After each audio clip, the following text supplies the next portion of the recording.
Hi, welcome to today's webinar in the KaiNexus Continuous Improvement webinar series. Today's webinar is titled Leveraging Psychology for Effective Behavioral Change with Process Gemba Walks.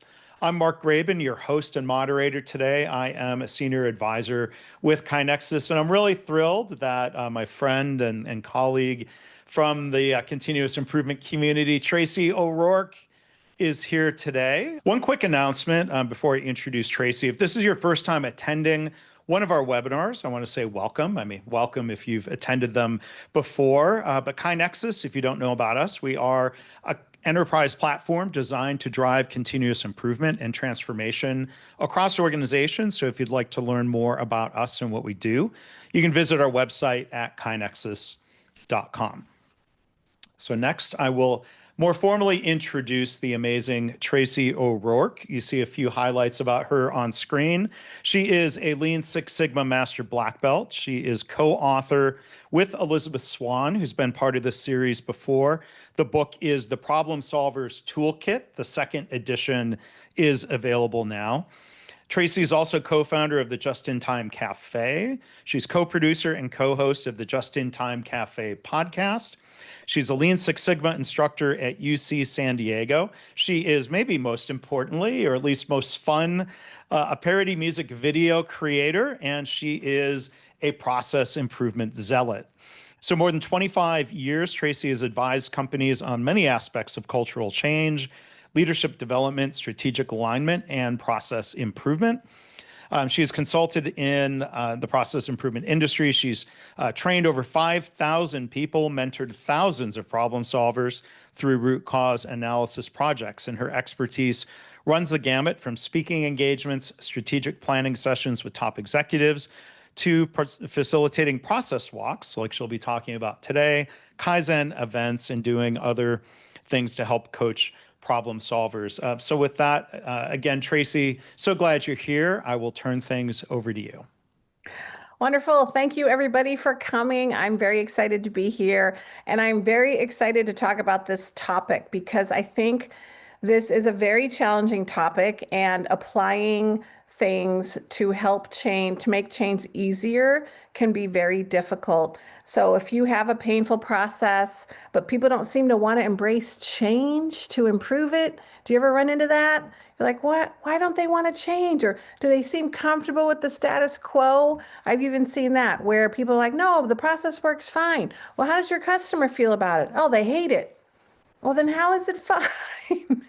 Right? And so that could be also interesting. Or maybe you wonder why people get behind, they don't get behind a change even though it makes sense. And so there's lots of ways to embrace change. And we're going to discuss some change management concepts that I've personally used over the last 15 years. I've been doing this 25 years now, and there's been some concepts that I just return to over and over and over again because they work. And so I want to share what those are today. So I'm going to be talking about a couple things just in this quick webinar. We're going to discover some hopefully helpful behavioral change psychology concepts. We're also going to talk about Gemba walks and why they can be very effective change tools, as well as you guys are going to get to practice a little bit. We'll see how much time we have, but you'll get to practice some of this change psychology methods to help you with different kinds of changes. So ultimately, I hope that you gain as much as I did from some of these concepts that we talk about. I'm going to talk a little bit about history first. I'm going to introduce a book that was first introduced to. There's tons of books on psychology of change. And I did write a book, but mine was really more on the tools first. So I'm going to talk about other people's books today. And one of them is The Happiness Hypothesis by Jonathan Haidt. He's a Yale graduate in 1985, and he's an American social psychologist professor of ethical leadership at the New York University STEM School of Business. And this book is about how we can train our brains to be more optimistic, build better relationships, and achieve a sense of balance. And he explores how we can overcome the obstacles to well-being that we may place in our own way. So sort of self-inflicted challenges. But the reason why I'm bringing this up is because he brings up a very important metaphor. It's called the rider and the elephant analogy. And I don't know if any of you have heard of this before, but it's also mentioned in another book that's most recent. But I'll tell you a little bit about the analogy first. So first, the analogy of the rider and the elephant is a great way to think about how motivation works in our brain. So if you feel like people aren't motivated to make change happen, they're more exhausted. They don't really want to make the change. And you're running into that over and over again. I want you to think about this analogy because this can help you a great deal. So the rider and the elephant is representative of everyone's brain. So the rider is the rational side of the brain. The elephant is the emotional side of the brain. So the rider is the analytical and rational part, where the elephant is more emotional and passionate when they're on board. So remember, people do get confused here because they're like, oh, wait, am I one or the other? No, we all have both. You have a rider and an elephant brain, so to some degree. So visually, you can see this analogy is that the elephant is typically much bigger and stronger than the rider. So remember, that represents the emotional side of the brain. The rider's on the elephant's back holding the reins, and by pulling one way or the other, the rider can tell the elephant to turn, to stop, or to go and direct things. But only when the elephant wants to or doesn't have the desires of their own. So when the elephant really wants to do something or doesn't want to do something, well, let me ask you, anytime the 6-ton elephant and the rider disagree about which direction to go, who do you think's gonna win? It's gonna be the elephant. The rider is gonna lose. They're completely overmatched. So I want you to think about how this might apply in maybe your experiences. Most of us are familiar with situations in which our elephant overpowers the rider. So you've experienced this anytime you've ever procrastinated. You know you got to do something, but you're not motivated. You've tried to build a skill, but you didn't really stick with it and maybe failed. Or you skipped the gym and instead you watched TV and Netflix shows, popping bonbons on the couch. Or you abandon those piano lessons, whatever it is. The other thing is think about, the way we eat as an example. Most of us know what we need to do. Most of us. Some of us don't know. But most of us do know that we should be eating fruits and vegetables and nutritious food. And sometimes it's not about the knowledge. Often it's about the motivation. So you should be eating the greens, but you really want the cookie. And so this is all around this emotion, this motivation, the rider and the elephant. So the rider knows analytically the greens are better for you, but the elephant wants the frickin' cookie, right? So this is kind of thinking about motivation. So this is a really important concept when it comes to change, understanding the motivation and how do we motivate people to want to change. And so the size does make a difference. It can be difficult to be the rider and struggling with an unruly animal, that could be really exhausting. So think about if you've ever, some of us try to lose weight and we struggle a little bit with, this is what's good for me. I need to be eating this cauliflower. But after a while, it's a little exhausting because you want that brownie or whatever it is. So that's when we have that conflict between our emotional and our rational brain.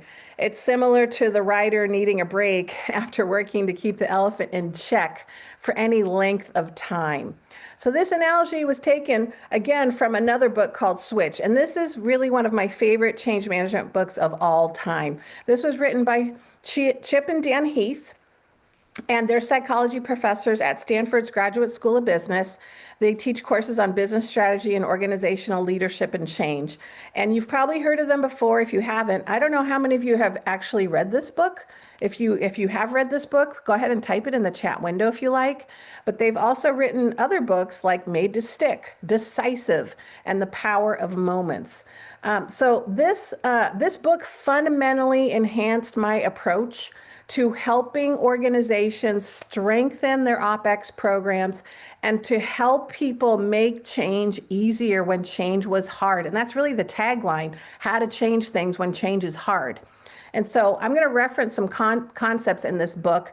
And again, I'm not going to reference all the concepts, but if you want the whole enchilada, you'll have to read it. But we're going to talk about one of the things that most people don't do in this book. Caitlin said, as soon as you referenced the elephant, I knew you would bring up this book. Yes, 100%. So again, my hope is you get even more out of it than I did. And hopefully I'm really now overlaying process improvement with this book. So it's not just a regurgitation of the book. It's really now applying these concepts to process improvement. Okay, so let's visit a little bit more about this brain psychology. So think about people we work with. If the theory works, if we want to change how other people behave, we really need to address both the elephant and the rider. And most of the time, we are not doing that at work. We are only addressing typically the rider. We're speaking rationally. We're speaking about dollars and savings and why it's good for the company. We might be talking about money and profit. And that only addresses the rational side. It doesn't necessarily have the any emotion tied to that, unless it's a lot of money. But we sometimes don't talk about how we actually are reducing pain in people's lives and at people's pain at work. We're trying to make things easier, simpler. People get along better when processes work. They're happier. So I'm just going to share a quick story. I was working on a project with a group, and these were people that do ship repair, and they are project managers. And they have to manage their checkbook. And guess what? All of these project managers had their own checkbooks. And so they really did not want to change the way they did things, as you guys can imagine. But what was decided is, they did a process improvement project and they came up with a digital checkbook that everybody could use. So they were looking to standardize the checkbook, right? So what do you think happened? So they go to roll it out, and what do you think happens? Everybody's like, well, I like the way I do it. I don't want to change. I've been doing it this way for 20 years, blah, blah, blah. And they didn't want to change. And so what ended up happening was now everybody uses the checkbook. Now, did we beat them up? No. But we kind of tried to get them to remember, why did we even coming up with this digital checkbook? And a big part of it was there was a lot of pain for project managers that had to cover one another. So if someone went on vacation, somebody had to cover their ship, they had to manage the checkbook, and it would take them hours to figure out what was going on with the checkbook. And so they said, no, this is really painful. So we were reducing that pain. And then the other piece is, if they got swapped, they had a new assignment, the same thing happened. If they had to, somebody's, okay, you're going to be managing this project now, you need to do this. They would get frustrated because they had to spend hours trying to figure out what's going on with the checkbook. And then also new project managers would, sit with other project managers to learn, and they would learn 4 or 5 or 6 different checkbooks, and it was very frustrating. And so ultimately, what ended up driving people to want to use something was the pain this was causing everybody, and why it was painful for people. And it was painful for them too, but they just forgot. They kind of didn't associate the solution with the pain. And so once they decided, yeah, we're still having, we're having those problems, so maybe we need to all decide to get rid of that pain. And they were all able to all get on board, and now everybody uses this. But it took a long time for people to really get behind it. So ultimately, that's what we're after is, creating some of that motivation for change. And sometimes, sometimes people really struggle with finding the pain or the emotion around a change. But I thought they did a really good job of making sure people understood why we're doing this. This is the original problem we were trying to solve. So let's discuss a little bit more the characteristics of the rider and the elephant. Okay. So ultimately, the rational side is the analytical decision maker. The writer is the analyzer. They could be very rational, and the writer can get his way temporarily. Without an enlisted elephant, though, it can be very exhausting. So the rational mind and the emotional mind do compete for control. The elephant is the emotional decision making. They easily get spooked. They get a little worried, a little fearful at times when we're talking about things like change. They could be hard, the elephant can be harder to motivate, but once they're motivated, they are the doer. And they constantly look to the herd for cues. So the rational mind wants a beach body because it makes sense. The emotional mind wants the Oreo cookie. The rational mind wants to change something at work, but the emotional mind loves the comfort of the existing routine. So again, the writer can overpower the elephant for just temporarily. So tell me, put in the chat window, what are some things that you see people struggle with, that they have a lack of motivation? What kinds of change do people struggle with in terms of lack of motivation? Either at work or even at home. What are some of the things that you guys see people struggle with? Just put those in the chat window and we'll kind of look at them as we go through. So Well, we good, got a good, couple coming in already. Do you see good. those? Yes. All right, good. So we have medication adherence, implementation of new policies or procedures at work, exercise, absolutely, eating habits. Like these are daily struggles sometimes is, things we know are supposed to be good for us, but then, you know, um, they get in the way. We want to sometimes go back to the bad habits. Look at all that. Look at how many things people struggle with. They want the easy button, someone else to make the change happen. Sure, it's that joke of everybody wants change to happen, but when it involves them, they don't want to do it. They want everybody else to change. So no strategies, clear communication, fear of the unknown, a new quality system, new leaders, absolutely, new systems, checklists, going back to work. Any change right after change, especially if it goes back and forth. Yes, too much change. So sometimes we have so much change happening that it's exhausting. And then a daily routine, absolutely. Daily routines can be very challenging to change unless people are motivated to make those changes. And so identifying that sometimes we say, okay, how do I find motivation around a daily routine? What's going to motivate me? And sometimes it's a positive thing. Sometimes they're good things. Sometimes we have to sort of fit into the fear, so as we get older, and I'm getting older, and so, I had a little bit of a blood sugar issue, but I love sugar. I didn't want I didn't want to give up sugar. And honestly, I taught all my examples are about cookies and brownies, as you can imagine. So, I didn't want to give up sugar, but you know what? The motivation for me is I don't want to go on insulin. I don't want to go on insulin. So that to me is a negative reinforcer. Like, I want the cookies and the brownies, but now I don't want them as a result of having to go on insulin. So that could be a motivator for me to a degree, as an example. Okay, so thank you for that. Thank you for sharing some of those things. So we're going to talk a little bit about how to make steps for making change easier. So in the book, the high level, this is the overall outline of the whole book. They talk about direct the writer and how to do that. I think we do that pretty good at work. And then even shape the path. Once you make a change, how do you make it easy for people to follow? That's what they mean by shape the path. We're actually pretty good at doing that sometimes too. But the one I feel like we struggle with is motivate the elephant. So we are going to be talking pretty much about motivate the elephant for the rest of this session. And there's three things we're going to really focus on to help to motivate the elephant. Find the feeling, shrink the change, and grow your people. So ultimately, we're going to talk a little bit about some of these. I'm going to sort of steal my thunder here and just give you a little bit of description for each of these. So find the feeling is, that gut level emotional connection. It does make people feel something. So for example, in healthcare, often people will make change because they're saving lives, right? So this is actually going to save more lives if we do it this way.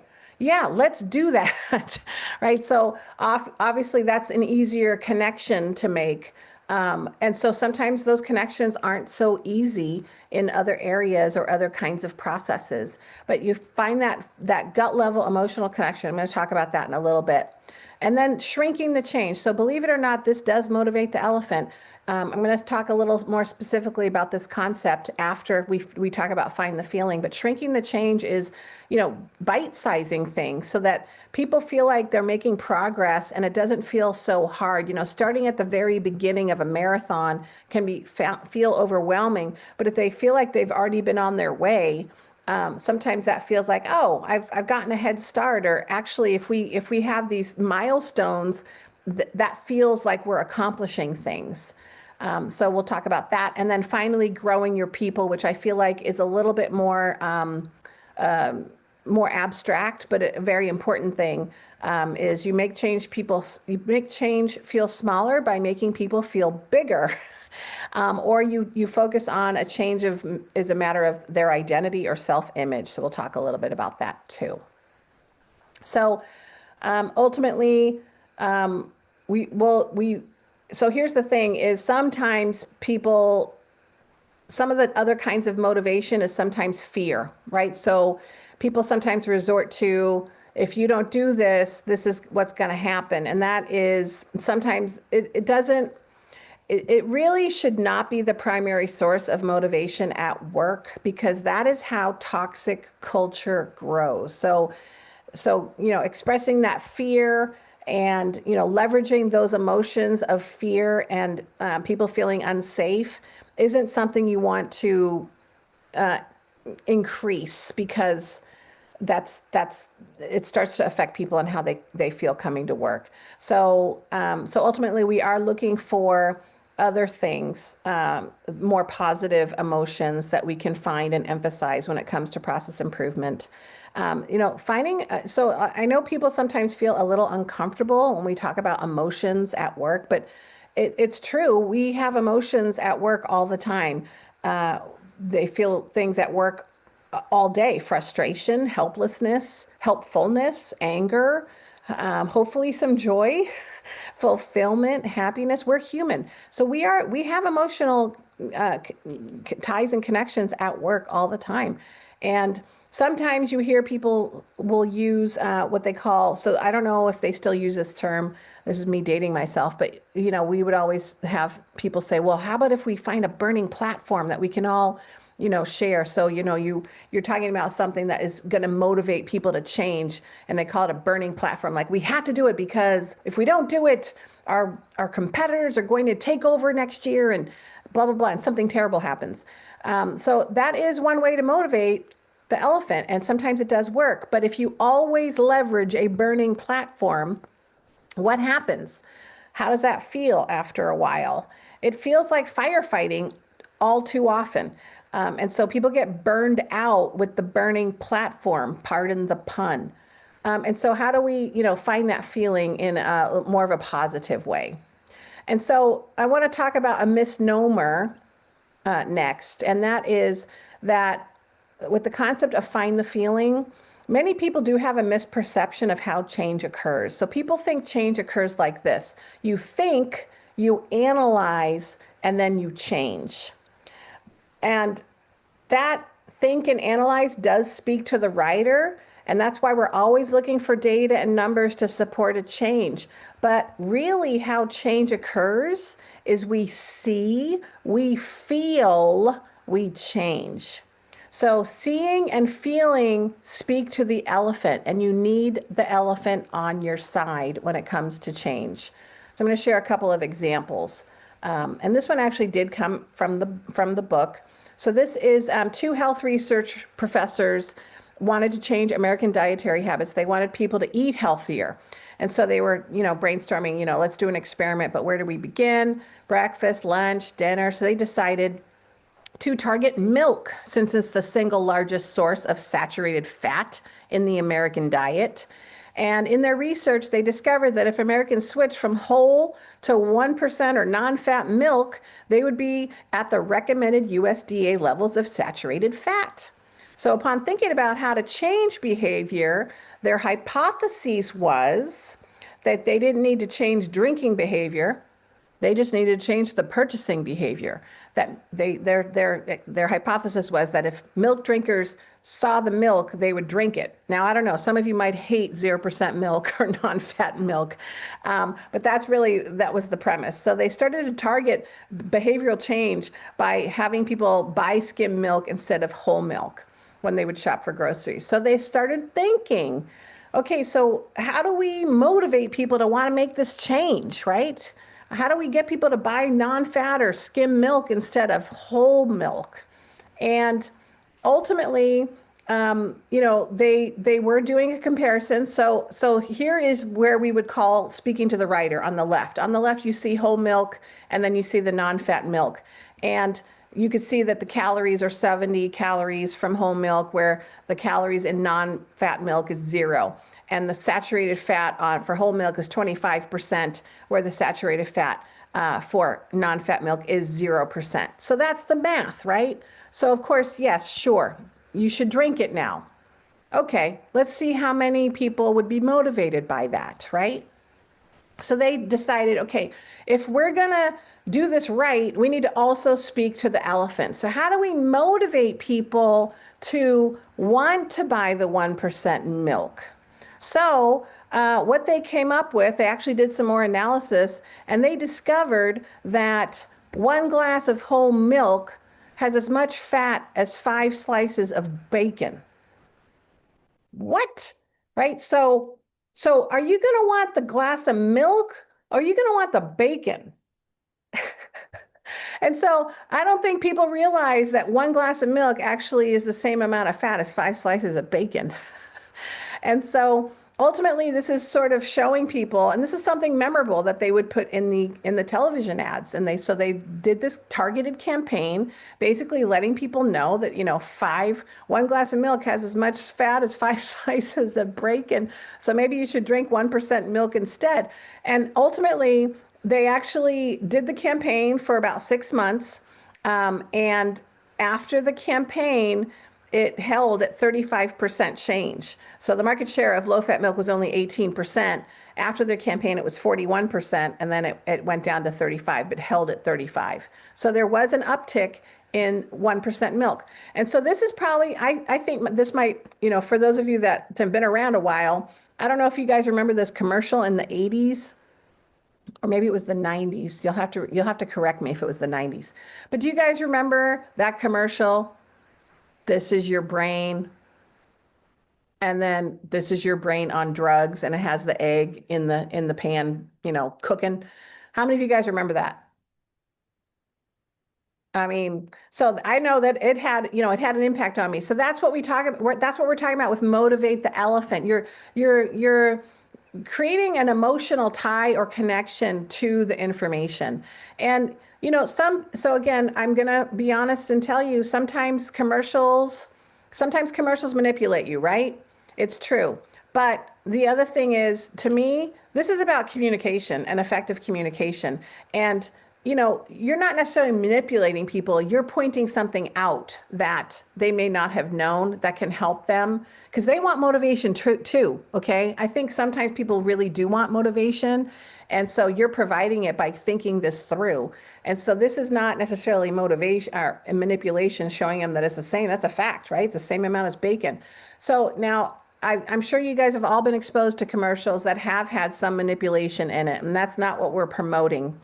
And does it happen? Sure. They pull at your heartstrings, emotional heartstrings. And so but no, that's not what we're not saying manipulate people. We're saying find the motivation, help people find the motivation to want to make the change. And so I have a better example as well. I don't know if it's better, but it's another example. So I have two boys, they're now 17 and 22. But when they were younger, we would go to Cub Scouts and we would do volunteering at a food bank. And we went to this place, Feeding San Diego. And for 4 hours, we worked there and we ended up sorting food basically. So this is food. We sorted food that was good and bad, right? Like, oh, this is good bread, or no, we can't, nobody can eat this bread. And then we would sort through carrots. And then a lot of the amount of time we were spending there was sorting and prepping pounds and pounds of carrots, right? Like, so we were, what do you call it? Peeling them. And then we were cutting them. And, everybody's covered in carrots. And it's like, we look around and everybody's got like orange stuff all over them. These were like, I don't know, 11-year-olds. And, they put in a good amount of work, right? They were there to make a difference, right? And they said, okay, you guys were able to prep, I think it was 30 pounds of carrots. It wasn't the whole time we were there, but there was 30 pounds of carrots. And so they all kind of looked at each other like, okay, yeah, good. And then she said, and that's going to help us feed 50 families. And they all kind of got wide-eyed, like they got this sense of pride and community suddenly, because it wasn't just carrots all over them. They found the meaning, they found the point of why they did it. And I actually kind of wish they shared that at the beginning to motivate them through all the carrotness of the volunteering. But it made a difference to say what that impact was, and that's motivating the elephant. Finding that emotional connection. So that's really what we're doing is, we're helping find the motivation. We're helping people find the motivation to make the change. So I'm going to give you a couple of other simple examples that hopefully I can show you that this isn't as hard as it seems. It's just practice. So for example, you guys are all familiar with school speed limits, right? So this is, okay, school speed limit 25. Now, some people would be motivated by that because they don't want to get a ticket, or, there are children present. But sometimes the signage might be better. So then we have something more visual, like a yellow sign with, two people that might help you to slow down. And then there's another sign, slow down, drive like your kids live here. Right? So that initiates a little more of an emotional connection, because you actually think about your own kids. You actually probably would slow down more likely than on the third one than on the first or the second one. And so those are the kinds of messages and communication. There's a more emotion in the third one. Okay, I'm going to give you one more. So this actually came I went to a Lean Construction Institute conference. So they're talking about wearing your PPI, your personal protective equipment. And, you see things like this all the time. I don't know if any of you come from a construction environment or an environment where you have to wear personal protection. But, you see signs like this, stop, wear your personal protective equipment. Are you protected? But I think what really struck me is, they really want to make sure, I think the struggle is always that people aren't wearing their safety equipment. And so there was an executive that came up to talk about how important it was for people to stay protected. And they, so somebody was doing paint and the paint was getting on their glasses. So they took off their glasses and they didn't have any protection on their eyes. And so paint's getting into their eyes. And she showed this next sign. And they have this posted in her facilities. Nothing you do on this site today will be as important as going home to your family and loved ones. So, as a reminder to wear your protection, because it could be something that you're desensitized to, and you forget that you could be blind. You could be blind. Something could go in your eye. There's safety issues that we're always trying to avoid because this is the goal. And so there's that emotional motivation of the elephant, if you will. If you have any other examples that are coming to mind for you of things that you've seen related to safety or slowing down or anything like volunteer work, please put it in the chat window. I'd love to hear more examples of that. That might be a little hard on one sentence, but I'd love to hear them anyway. And so all of these are, again, how do you apply these now to process improvement? And again, finding that motivation, finding that emotional connection of why this would be important is good. And it's not just about saving money or making more profit, whatever that looks like. So people don't have to work overtime, so they can go home and not be stressed out because they had to spend 2 additional hours on something. People tend to be happier in processes that work. There's actually more joy in simplified processes. Have you ever seen it where with processes that departments hate each other and they're all victims of a terrible process that doesn't work? And it can be very frustrating. And I have had situations where I've worked with organizations to improve processes and we've done a process walk. So for those of you, I'm going to go quickly kind of go through this. What is a process walk? It is really walking through a process with folks together. So you involve the people that work in the process and you walk the process together. You interview each other and you walk it together. And the idea is that you're building profound knowledge of the process and also the pain. That is super important to express your pain about the process. So again, a lot of people sometimes point the finger and they say, because you guys do this, or why don't you guys do this? That's not the goal. The goal is talk about the process and the pain that you have in the process, in your step. Don't talk about what other people need to be doing different, because they need to figure that out. But what you can do to help motivate change is show them why the process is set up now that it's causing you pain for whatever reason. And it's really surprising when you show people how cumbersome something is or how time consuming something is. They don't necessarily realize, because people see the process from where they sit in the process. And they don't necessarily think about what happens downstream or what happens to the people that have to follow their footsteps.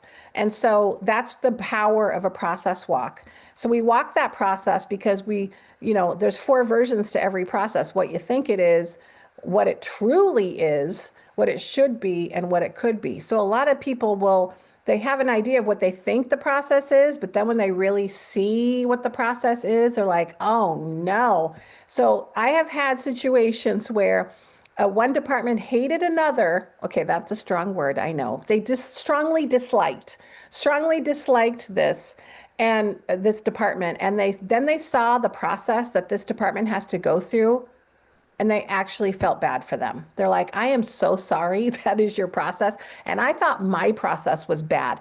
So there's, this empathy happened, and then even wanting to help them solve the pain. So that's the motivation. The motivate the elephant happens in process walks when people can see what pain people are going through. It's kind of amazing. And so ultimately, that's what we're after with a process walk. And we have, so I did a class on doing process walks at the TKMG Academy. Karen Martin, if you want to look at it, go to the TKMG Academy, and I'm the instructor for process walks. And if you want to learn more about process walks, because we're covering them very quickly here. But ultimately, the process uncovers the true process and the pain in the process. And that's what you're after. It's not a gotcha. It's not an audit. It's not to catch people doing something wrong. The point of a process walk is building profound knowledge, showing the process, and showing the pain. Oh, thank you, Mark. He put the link in the chat window. So the other thing is, how many of you, I'm sure a lot of you work in transactional processes too. And the thing about transactional processes and why process walks are so important is because processes are invisible. Our processes on the transactional side, you cannot walk into a room and go, oh my God, look at how terrible that employee onboarding process is. That sucks. Nobody has their computers. Nobody has their access cards. You can't walk into a room and see it. It is invisible, but there's pain there. And so that's really why process walks are really important too. Nobody knows that you sit where the 5 and the 805 merge. Okay, those are 2 freeways in California that merge and create a bottleneck. And guess what? The person sitting there, they're trying to do as best they can. Nobody knows the process bottlenecks there, and everybody thinks they suck, right? That's what we're after. No, no, no. It's not them. It's how the process is designed. And if you can't see the process, and eventually it starts to look like this this knot of process tweaks and turns. It's just a knot of twisted pipes. And guess what? The thing is anybody that works in this process, they're a victim of this process. This is, I mean, they have to deal with this process every day and explain to people why they have to follow it. And maybe you inherited a process that looks like this, or worse, you oversee a process that's designed like this, but you can't empower your staff to fix it. Is this anybody's fault? No, it's not their fault. As a matter of fact, anytime it's a really bad process, the biggest victims are those that work in it. So why blame them? Because they have to deal with it every day. So the goal is to do a process walk, find the feeling. So process walks help motivate the elephant. So if you feel like people are not motivated to change the process, walk it. Show them the pain. Show them where there's pain in the process. Don't let other departments tell the other departments what to do. Like, you guys need to do this and you guys need to do that. Just show the pain and ask for help to solve it. And they will come up with something that is manageable, and hopefully it'll create a dialogue. Okay, I know that I'm talking a lot. I have a few more minutes here, so I'm going to kind of rush through some of these other pieces. So we've got some really good examples too, by the way, of other things. Where people might not be motivated. So a precast yard, are you just pouring concrete or helping build bridges for our community? Great. Yeah, like a bricklayer, I think they say, are you laying bricks or are you making a cathedral? There's an RSV vaccine commercial that shows people to do all kinds of fun things followed by a flat line with a somber message. Yes. Appropriate staffing levels leads to better patient outcomes and reduces burnout. Absolutely. So these are all things that can help. Road traffic, road deaths, and acceptable road death numbers in Australia. Yikes, right? So these are all things that to think about in terms of motivation. Okay, so I'm going to move into shrink the change really quickly. So I think many of you know what this is. Potentially. So we talked about finding that feeling. It's a gut level emotional connection, ideally positive, not negative. We don't want to threaten people. We don't want to use those emotions at work because we don't want to create that toxicity. We want people to feel something. They want to feel something too. Trust me, they want to actually feel motivation to change. So help them find it. So one of the other things you could do is to shrink the change. So you break down the change so it doesn't spook the elephant. Make the change feel smaller. Make the small changes, and those small changes do lead to big change. So this was an example of this particular concept. This was just an experiment. So there was a local car wash. They had a loyalty card program, and every time they came, you get a stamp for every visit. They used to have these everywhere. I don't see them as much anymore. But when the car was filled up, you got a free car wash. So they did an experiment, and the first experiment was they gave people a blank card with only 8 stamps to fill. But they said, on your next one, we're going to fill this out. We'll stamp it the next time you come for your first stamp. And then the other experiment was they get the card. It had 10 stamps. And when they got their card, they would stamp it twice.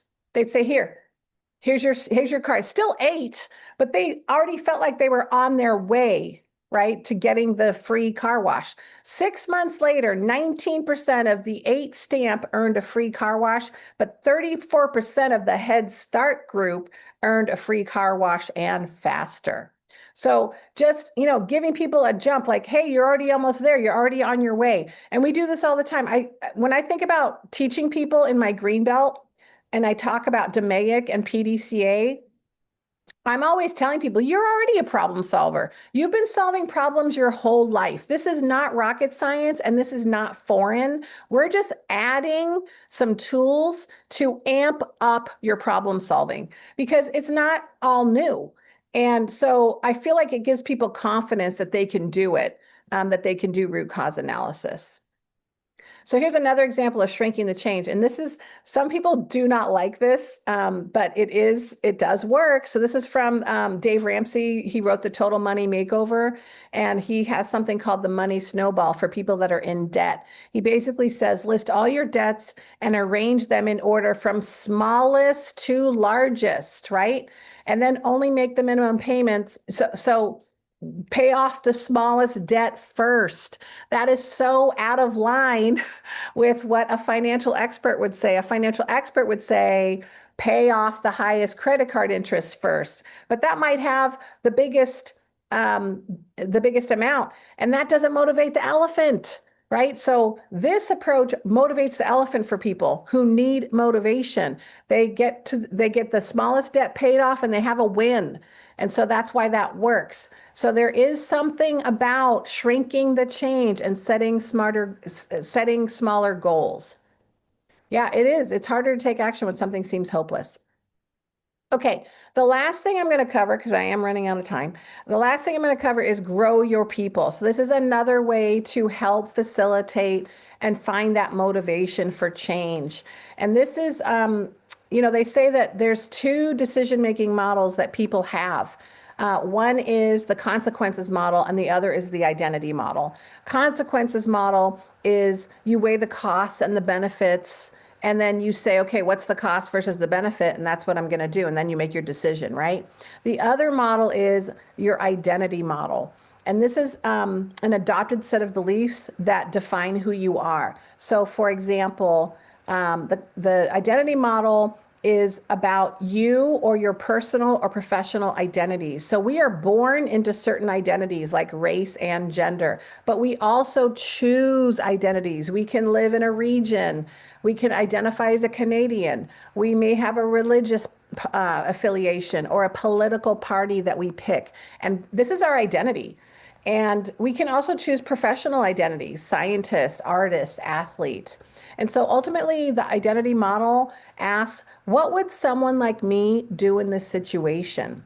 And so how this works is in government, for example, for process improvement, how motivation works with process improvement in government is we are good stewards of taxpayers' dollars. It is really, it is something that we really should be doing to be more efficient with our taxpayers' dollars. So this is something that a government employee should and could do that we should all be doing. And so that is a way to motivate people like, yeah, okay, yeah, I do work in government, and this is something I really should make as part of something I'm responsible for. So you're leveraging the identity model to help people change. So the identity model makes the change as a matter of identity. And it could be something like, who am I? What kind of situation is this? And what would someone like me do in this situation? And this works very well because I'll ask you the opposite. Have you ever attempted a change that goes against someone's identity? It is very difficult. Very, very, almost impossible. If this is their identity and you're going against their identity, it is very difficult for them to abide to that. So I know I'm going fairly quickly, but so I think what would be helpful, so this is an identity model. So, the military, for example, there's an identity there. Or Menlo Innovations, I don't know if you've heard of them, but they are highlighted in Jeffrey Liker's book. He's in the middle of this picture. They highlight Menlo Innovations and their culture and what they do as Menlonians. Okay, so this is what I really want you to think about. I always like to do personal examples or applications so that people can really get an idea in context first. So think about something you're not motivated to do at home, right? So cleaning the house, working out, eating better. Are you motivated right now? And sometimes some of you are, and sometimes it goes in and out, right? Sometimes you are motivated and sometimes you're not motivated. So what is a way, what are some things you could do to motivate the elephant when it comes to some of these pieces? So, excuse me, cleaning the house. So sometimes people say, well, when you say clean the house, basically that job never gets done because you have to clean the entire house before you actually can check that off. And so a lot of times people might go room by room, or they might clean for 10 minutes a day and then just move on. And so they're shrinking the change and doing it, at least cleaning the house in increments. Working out, same thing. So how do you motivate yourself to do that on a regular basis? What are some things that might help you? I'm going to be honest, I was bored of working out. I wasn't having fun. I need to have fun working out. So, I needed to, like, that motivated me. If I'm having fun or if I'm having fun with other people. So I was really into Zumba for a while. And now I am just obsessed with pickleball. And that's what I do for exercise now. Okay, I need to wrap it up is the message I'm getting. Sorry, Mark. Okay, and then also thinking I was about, just swinging a pickleball oh, paddle. Sorry, not to slow you down. Sorry. okay. And then also just, I would say in general, improve the change message by trying to motivate the elephant, finding that what might motivate them. Okay, so here's an example. So this is developers are responsible for writing a new program. They fell in love with their code, and then when their program was tested by customers, they said, "Well, who selected these idiots to test?" Ouch, right? And so how do we get them more motivated to make improvements? How do you get them to find the feeling? So one of the things that they decided to do was rather than, they brought the programmers in to watch the people try the program, and they started to see where people were getting stuck. And now they were motivated to try to improve that. They're like, oh, I see why they did that, this and that. Maybe we should move it over here. And so it helped them to find the feeling because it's not just users, it's people struggling, and they saw that happen, so it helped. Okay, let's see. Okay, so that's kind of the summary of motivating the elephant. Find the feeling, shrink the change, grow your people. And just think about, I always like to think of a personal example first to how do you motivate your own elephant when it comes to something? What works for you? Because in reality, it doesn't always work for everybody. Sometimes people have different elephants. Okay, so that's what we covered. And I'm sorry, I kind of went over the time. So I'm going to hand it over to Mark in just a moment. But I just wanted to let you know that you can get some free posters online. So I've got some free flyers for 5S and for 8 Waist. They're double-sided, so it's got Miss Fix-A-Lot on the front. That's my music video alias. And so Crush Waist has the 8 Waist on the back. Bust Mess has the 5S's on the back, and you can scan those. And then I also put the Baby Got Tools music video there if you would like it. And I'm sure Mark will share that as well. Yeah. Okay, Mark, I'm done. All right. Thanks, Tracy. Just a couple quick announcements, and I'll encourage people to continue putting questions in through the Q&A. Our next webinar is not scheduled yet in November. We're going to have one of our KaiNexus customers doing a presentation about the 20 years of their continuous improvement efforts at Electrolux, which is a brand you may have heard of. So we're going to announce that. We'll send emails out to everybody who's registered for this and other webinars, and we encourage you to check out our webinars on demand library. You can find that all at kainexus.com/webinars. Next, please, just a couple quick other reminders. Please check out our blog. Next slide, please, at blog.kainexus.com. There's lots of great stuff to read there on a weekly basis. And next, check out our KaiNexus podcast. The audio of today's great webinar will be there if you want to revisit it while you're running, or a way of making exercise fun, taking Tracy with you on a walk, and you can listen to that and other great content anywhere you find podcasts. And then finally, I know we all get surveyed to death, and our motivation to fill out surveys may lag, but we do really value your feedback. We read the responses. We'll share your feedback with Tracy, and we use your suggestions about content you want webinars to be presented on to help drive decisions about future webinars. So please do fill that out. Take a couple of minutes when prompted when you leave the webinar. So with that, Tracy, we've got some time for Q&A. Here's a question. Would be interested to hear your insights about working with financial teams that see things through cost, budgets, and maybe not much emotion. hmm so I had the pleasure of working with the King County accounting arm for many, many years, all finance people. And they would joke that they didn't get into finance because of their emotions. Yeah. And so, yeah, it could be a challenge, but I also think there's an element of communication. So when we're asking people for costs and budgets, I think it can help if there is a story behind that. So, for example, we had a CEO for another organization that was trying to reduce budgets and trying to get people to cut their budgets by 10% across the board. And they were not buying in. They were struggling a little bit. And then she said, well, if we do that, we can open another one of our facilities to help more people. And so there was the why behind that. And now there's this motivation to say, oh yeah, we got to hit that so that we can expand.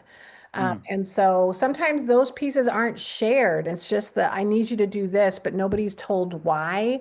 And if there's hmm a good reason why, share it because hmm you're inspiring them to see a vision. And sometimes we're not communicating that.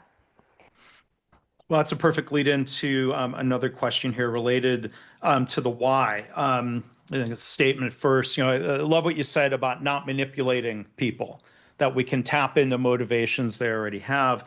Do you have some tips in helping people understand the motivation or the why behind a change?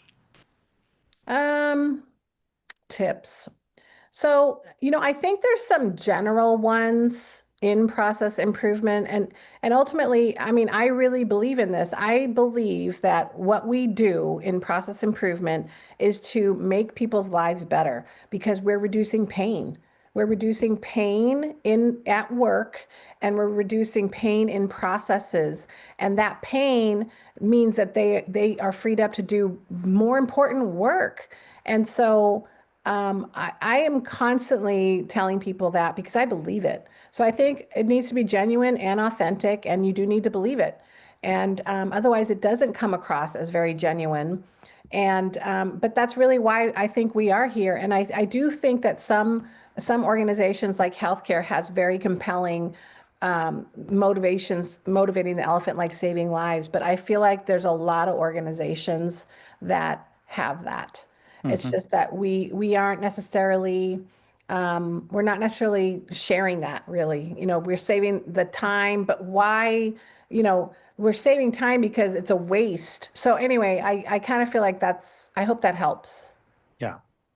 It's kind of a fun question. You showed your posters and you mentioned music parodies. I'm going to put a link to your first video in the chat, Baby Got Tools. The question is, what was your motivation for doing these? Were you always a singer? Were you involved in the rap scene? Where does this come from? Oh man. Okay. So I actually heard the parody of this same song. So it was Baby Got Tools, but they had changed it to Baby Got Books. And the song went, I like big books. And it was for students. And I thought it was hilarious. And it's on YouTube. It's like millions of views. And I thought it'd be really funny if I could do like a parody for process improvement.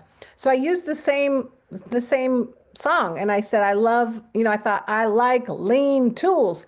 And so I did a whole song. I rewrote all the lyrics and I'd never rapped before besides karaoke. And I rewrote all the lyrics and then I recorded the song and I was talking so fast, nobody could understand me, even myself. And so I thought, I need a music video to go with this that has actually like the words that I'm saying. And so that's how the music video was born. And it was so much fun doing it.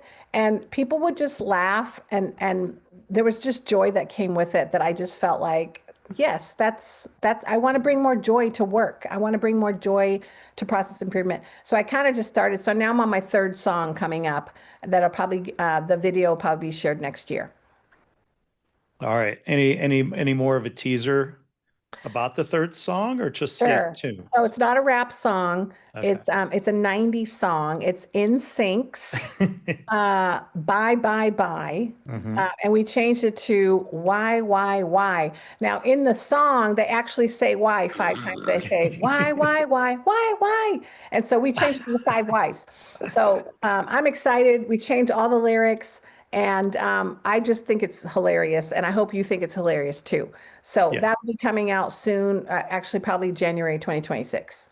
All right. We'll look forward to that. And I'm a firm believer in the power of joy and fun, and it helps us learn and it helps our creativity. So thank you, Tracy, for bringing not just knowledge but a sense of joy to the webinar here today. Really kept the audience here in the room with us today. Thank you to everybody who participated and joined us today, or for watching the recording. Tracy, really appreciate it, and I wish Thanks, everybody a good day. everyone.